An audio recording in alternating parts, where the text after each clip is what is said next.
ko vel ka sin naram hi reilo te an aral do sia iswa nei tu chatuan dun nei tu ten pur le limin ro reli an nga avan wam don e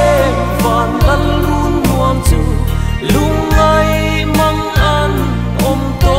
lo na mun lei nun ngai lo vin li boy tin reng ne nun na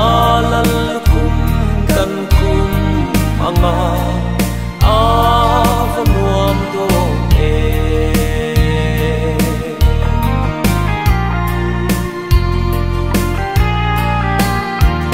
kun lem te i la nei lai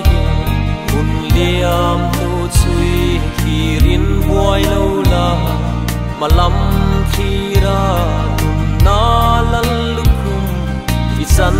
theina i swa pan thuai ro avan wam don e van lal run nuam chu lungai mang an om to lo na mun lei nun ngai lo vin li boy tin reng ne nun na lal kum kan kum anga avan wam don e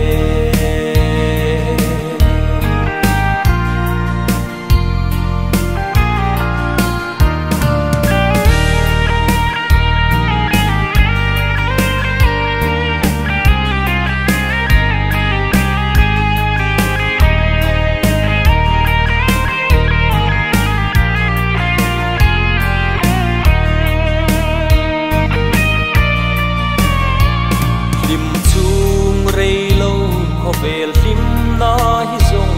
chum rei lo te lo lang ang mai ani i swa a chua chatuan lim na om i dam na turin alaka kring che avan wam don e van lal run nuam chu lungai mang an om to lo na mun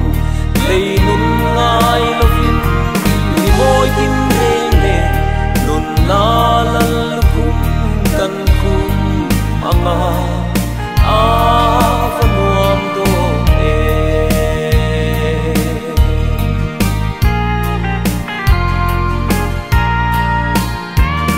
ing ang pon sual to ma la e thu pa cho in iswa pan ro at ne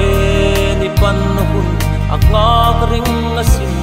muang lo vin pan ro khoi tlai ma dia